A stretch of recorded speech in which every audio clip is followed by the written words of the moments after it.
So there's this Hasan fan channel called Hasan Archive, and there was a video posted that's now taken down, but you can see Texas school violence case exposed, Hasan react, where you have a picture of Hasan and then Carmelo Anthony, who was the perpetrator of a violent stabbing in a Texas high school not too long ago, which resulted in the death of a student, a high school student named Austin Metcalf. The big text in the center of this thumbnail, it says clearly self-defense, implying that Carmelo Anthony, in this brutal taking of another person's life, was acting in self-defense, which is incredibly inflammatory, incredibly not true. It is increasingly, I think, dishonest and disingenuous when you look at the actual case. Like, this isn't something where, you know, interpretively you could reach the conclusion that it's self-defense. I think legally it's not self-defense, and I think even in the, like, more abstract way that you can interpret self-defense, there's no case for it. What had happened was, this was a heavily politicized thing from the start because Carmelo Anthony, the guy who did the stabbing, was a black man, and then the victim was white. So obviously you had people who were taking this to some sort of extreme where they said things that I completely disagree with, things that are very racist and I think hateful, and certainly not something that should be concluded from this, like that black people cannot live among white people because of this unfortunate and tragic stabbing, which I think is ridiculous. But on the other side of it, I mean, we have to admit that, like,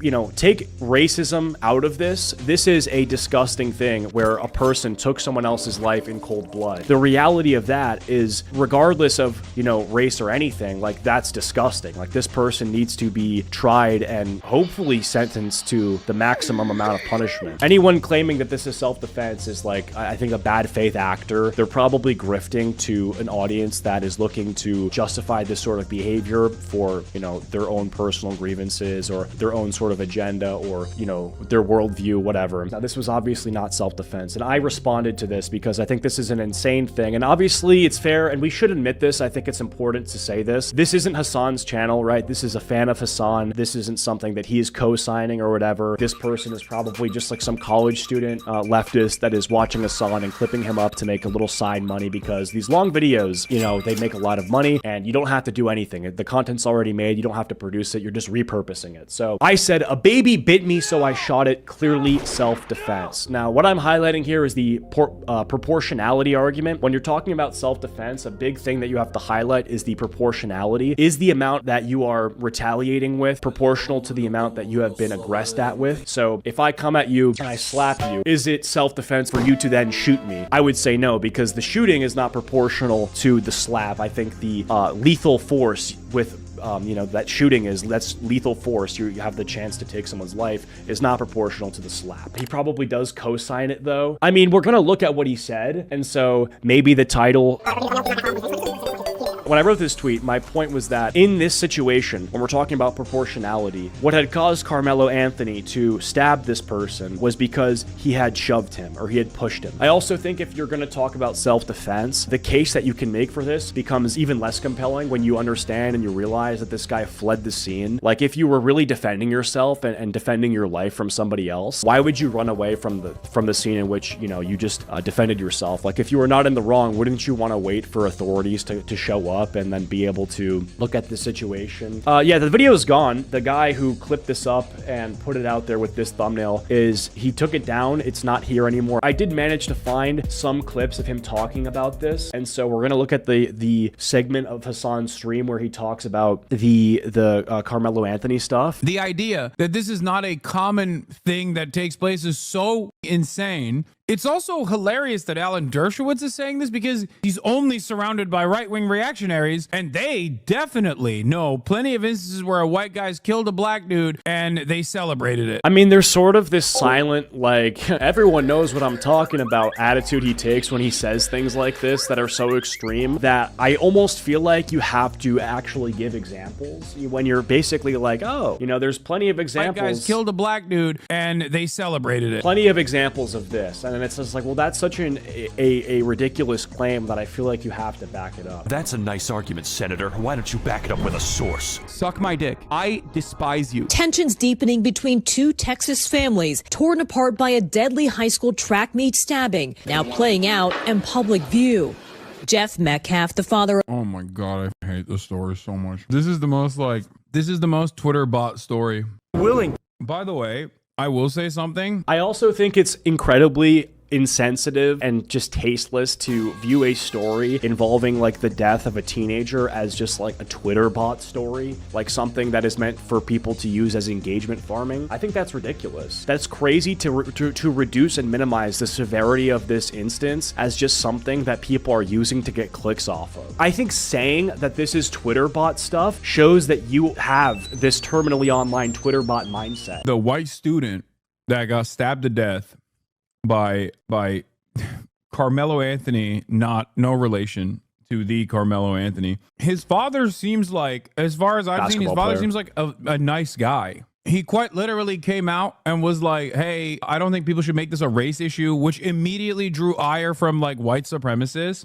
And there's been a lot. There's a lot of back and forth and a lot of misinformation surrounding the story. They immediately started calling him a cuck when he said, I don't want my son's tragic death to be used as a way to stoke racial fear. I think the reason that people were angry when the father came out and had said that, like, we don't want people to be racist just because the guy who killed my son is black, is because for most people, what they would be focused on and what would be inescapable for them would be the actual reality of the tragedy, and not like that people are being racist about it. Are you a racist? Yes.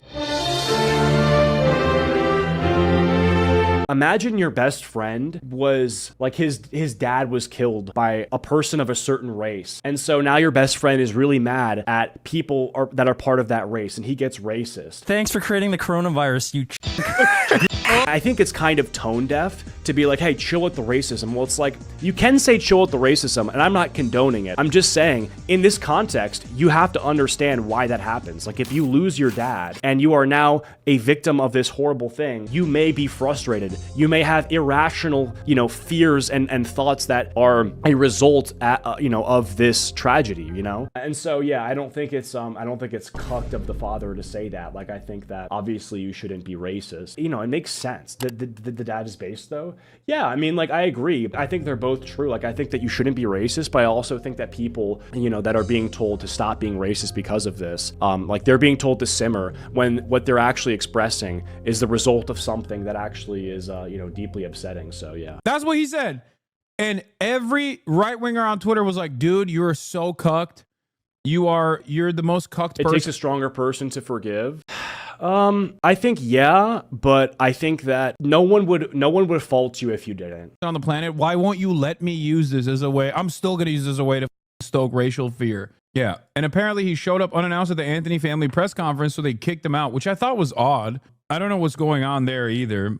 I mean, if he was uninvited, it's one thing, but even then, so far, what I've seen has not made me feel, maybe I'm wrong, but so far what I've seen is a grieving father who is ironically a lot more open-minded about the situation than the way people are desperately trying to present it as. Now, there's also obviously the right, but I think that doesn't really matter. Like, how open-minded the father is about, like, race relations and stuff like that, I think is like a total, like, nothing burger. Like, I think whether the father is like a racist person or an anti-racist person, I think that should not play a role into how this is perceived. Like, this is a terrible thing. That's it. Court process here on whether or not Carmelo Anthony was initially attacked and used. At first, they said it was a knife, but apparently it wasn't even a knife. It was like for your track cleats, from what I understand.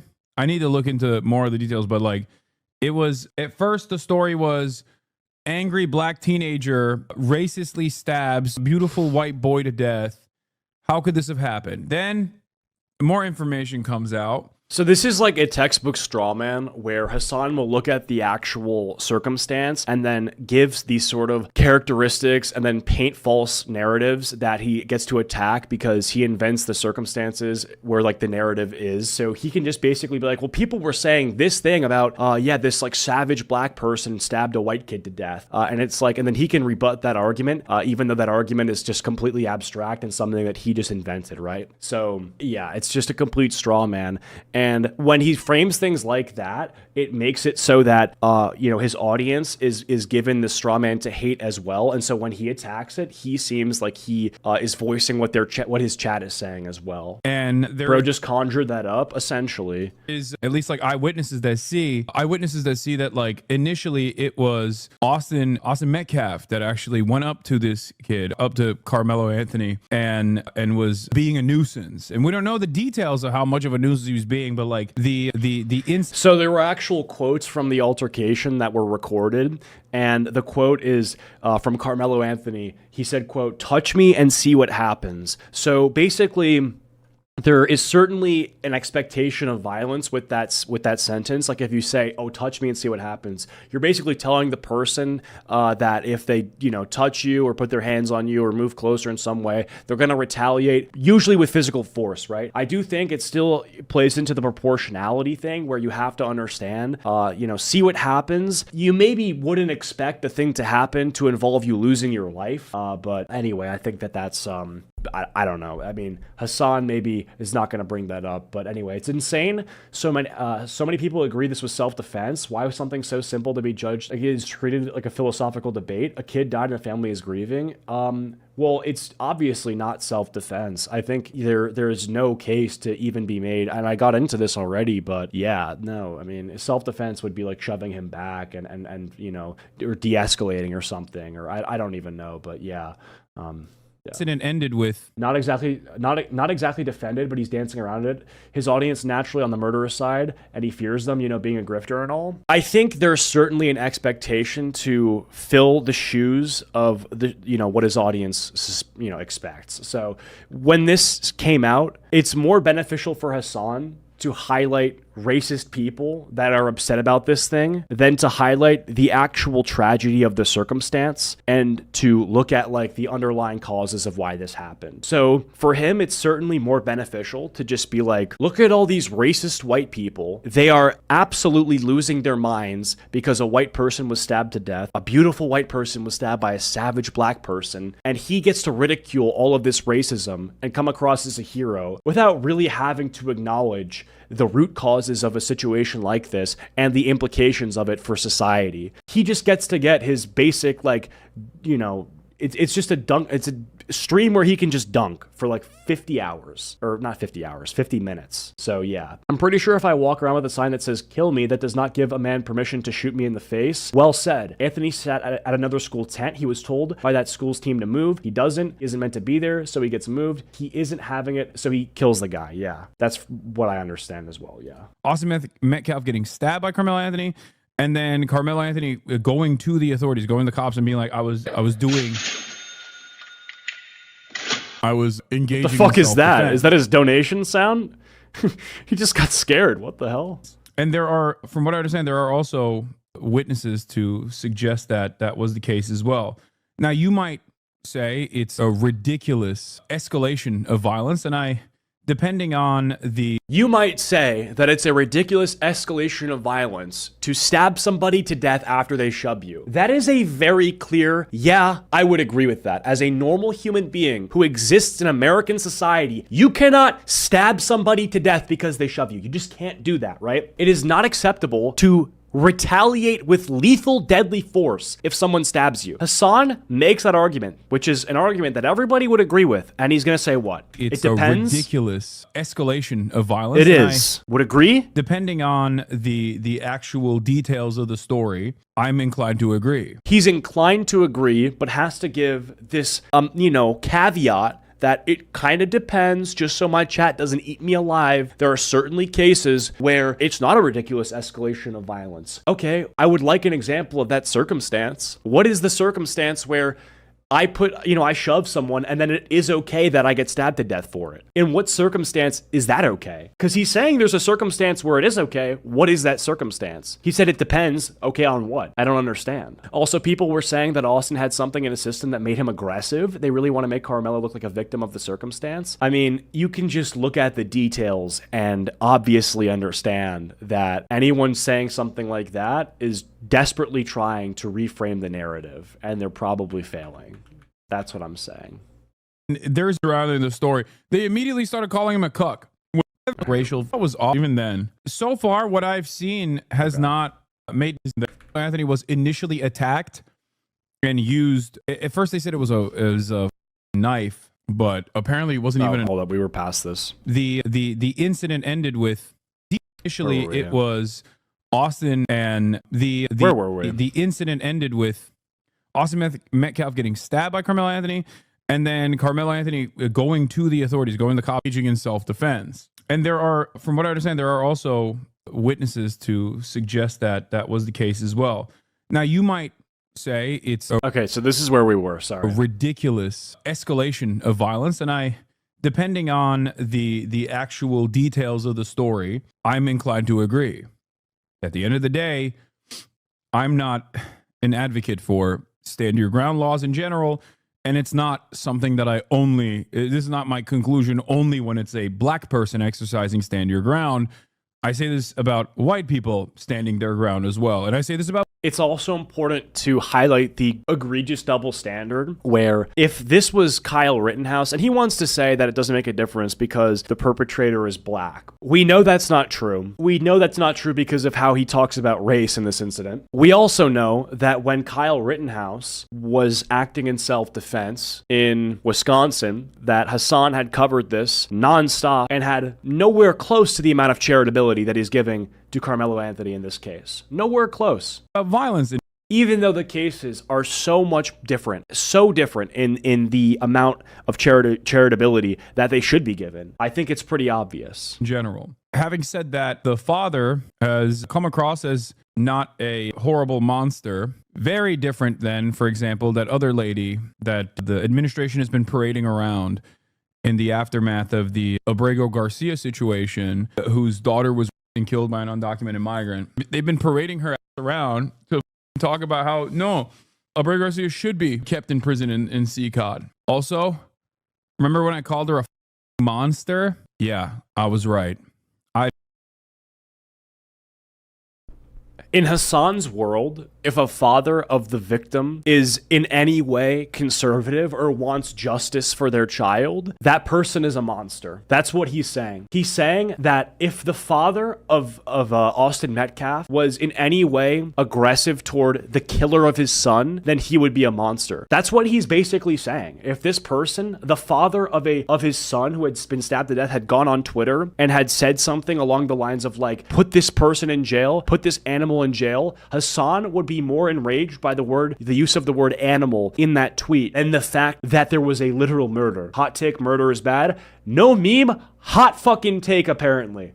Actually, unfucking believable that you have to literally say, guys, let's cool it down. Let's make sure that everyone's staying calm and no one's being mean, because I wouldn't want this to be taken the wrong way. It's like, well, yeah, that's probably, a nice gesture, but people are going to be upset. Murder is bad. That's it. Like, point blank, period. I know how to clock them, baby. It absolutely could be seen as self-defense in a court of law. That's number one. And number two, even if it's escalation, and it certainly is, okay? Unless there's a detail that we don't know, like he had a gun, right? And then he stabbed him before when he was brandishing his weapon. Like, it's an escalation in most other circumstances, right? It's a direct escalation, going from physical confrontation to using any kind of object to like stab and kill a person. Having said that, however, escalation doesn't necessarily mean that you are in the wrong, depending on the additional circumstances, depending on all of the externalities, depending on how credibly he could have felt like he was under attack. There is no retaliation for how under attack someone is that you have to stab them multiple times in the heart to kill them.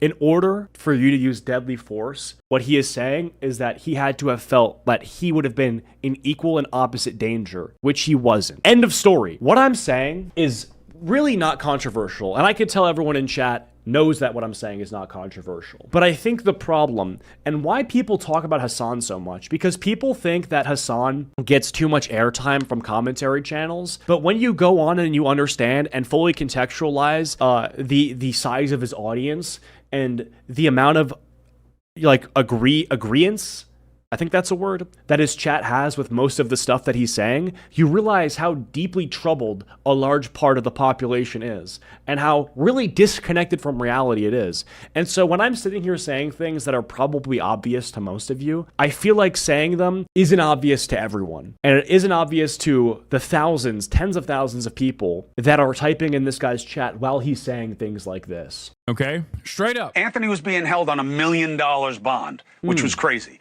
Today, they reduced it to 250 grand, which is, you know, still sizable, but he wound up getting out. All right, so Mark, first of all, the idea of race, I mean, you lived it with Zimmerman in a big way. There's so many people who believe that that's why Zimmerman wound up beating that case. But what do you see here? What are your questions? What will matter? Oh, no, it's definitely a consideration. It always is, whether it's sort of... Fun fact, self-defense only applies if the damage done is equal to the threat. Call me crazy, but even in the worst case where Austin was bullying Anthony, it still wouldn't apply. I mean, yeah, so like, the thing is, like, if you're getting beaten to death, like if someone is relentlessly beating you, then I think it would make sense to use like lethal force. Like if someone is like maybe drunk and belligerent and is throwing you on the ground and is just like nonstop punch, punch, punch, punch, and is not stopping. It's going on for a minute, and you know that if it continues, that you will die. I don't think it makes sense because it's proportional at this point to use some sort of lethal force. That's what I would say. Yeah, basically. Obvious what we're doing, or the implicit one, because we all carry these implicit biases with us that perceive or impact how we perceive an event. Now, what's really it's going to come down to, and I disagree with the guy who said this is not a self-defense case yesterday. I think he said it. This is definitely a self-defense case because it always is one until you look at the facts of the case and compare the two. You have to compare who was the initial aggressor. That's an insane Was it an thing. aggressive act for him to go up and say, get away from the tent? Did he do more than that? My understanding was maybe... It is so insane.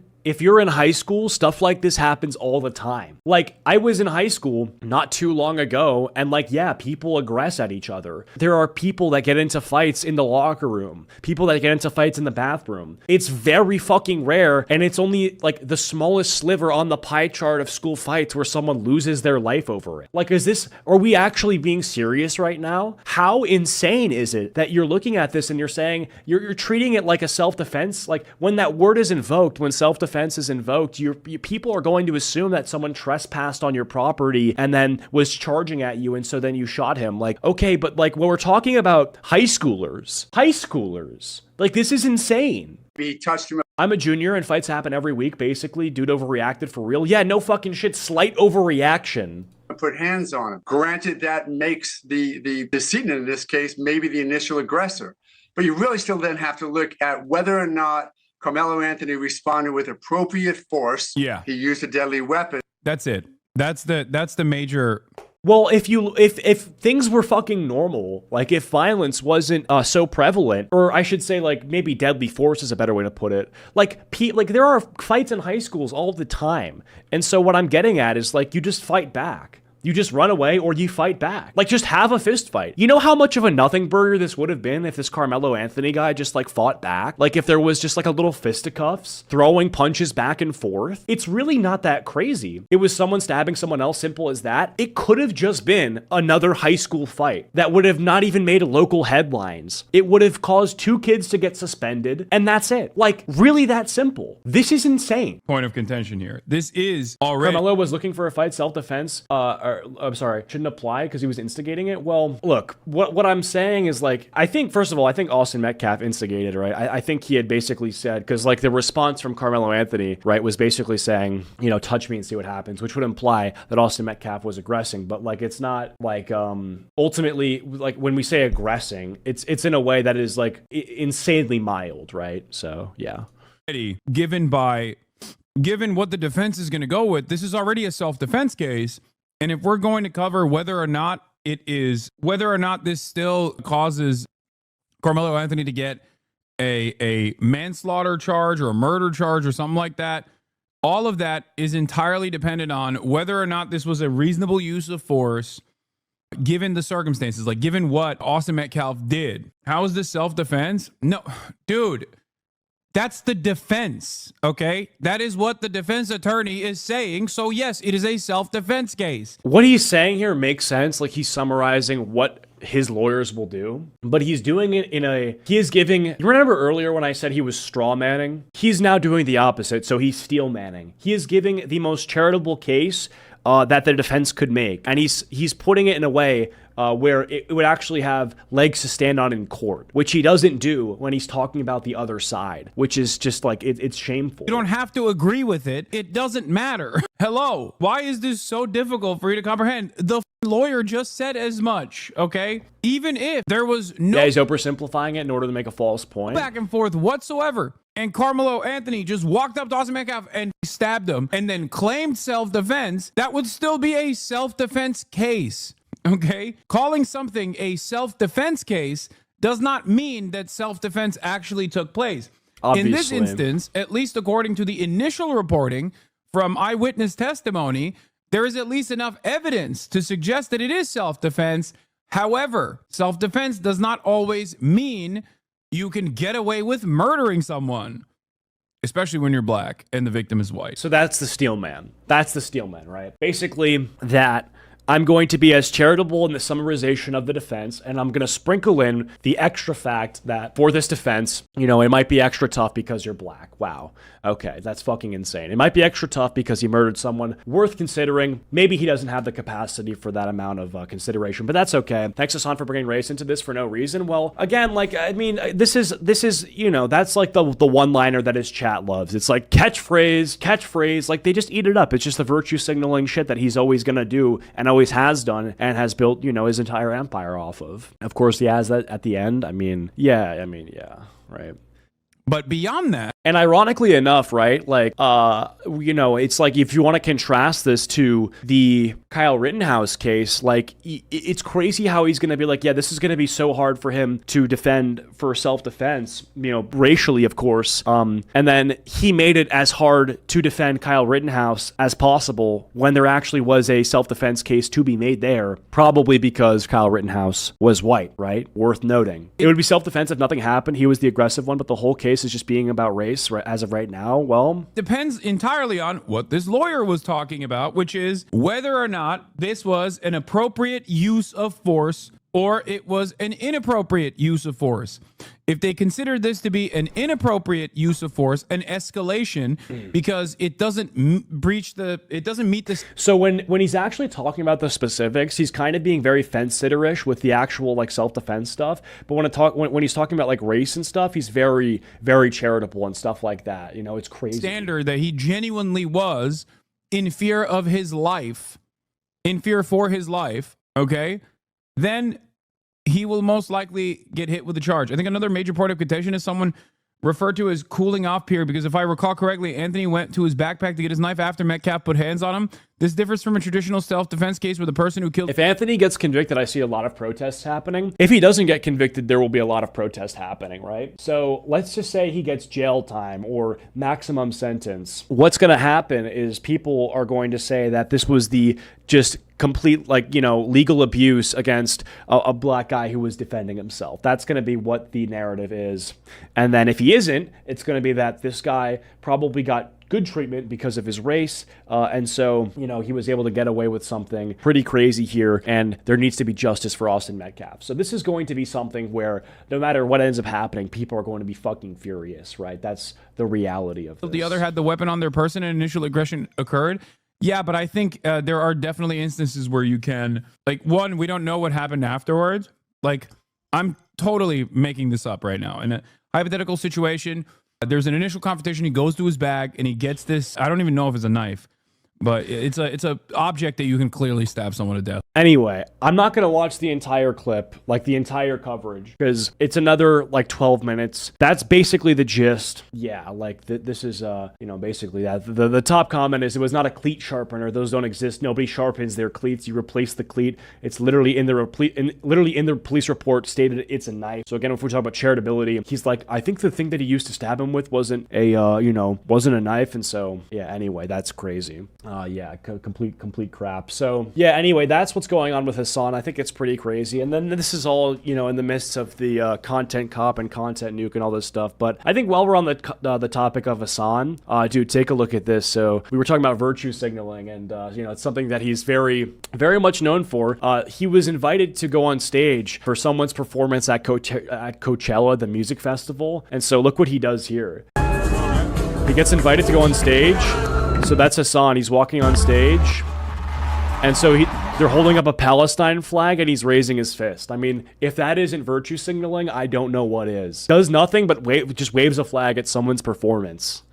Completely performative. Can you guys clap for me? I'm waving the flag that I know will get claps. This may as well be replaced with like an applause button. You know how like Ellen will have, you know, her audience laugh in unison at her shitty jokes because like there's a prompt that tells the audience to do so. That's basically what this is. This is not tough. Yeah, no, it's not. Anyway, Brendan Johns with the $5. Best weapon to send your enemies is a Sonic 2 medallion. iDubbbz War 1. Yeah. Thank you for the $5. I appreciate that. But yeah. Now, this is an awkward position, right? Because when Charli D'Amelio had her profile picture set to Black Lives Matter on TikTok, she was scared to change it because it was Black Lives Matter was, you know, the trending point of the virtue signal community, right? Like that was, if you wanted to virtue signal, it was Black Lives Matter. And so Charli D'Amelio, if you guys remember, had to keep her profile picture that said Black Lives Matter for much longer than really anyone else who was virtue signaling had it on there. And she felt almost obliged to keep it on there forever because if at any point she takes it down, people are going to be like, why did you take it down? So it's one of the things that once you put it up there, you can't take it down. And so I'm confused. How do you do this? You bring the Palestine flag and now you bring it away? Why are you bringing it away? This is a big fucking deal. I don't see anything wrong with Hasan doing that. Also, he's been invited there, so why are you mad? I don't think there's anything wrong with it. I think like morally virtue signaling is pretty neutral, but I think it's cringe. You know? Anyway, so that's that. It's basically just performative. Yeah, I don't think there's anything wrong with that, you know, especially when you know it's coming from Hasan. Like if this had been some artist that was Palestinian and they wanted to show the flag of their home country that's currently, you know, under a very disgusting amount of force and bombing and death, I think it's absolutely appropriate. Like it makes sense. Like that would be something from the heart. But Hasan, as we know, is just, you know, it's a LARP. It's performative, right? So that's basically what I'm saying here.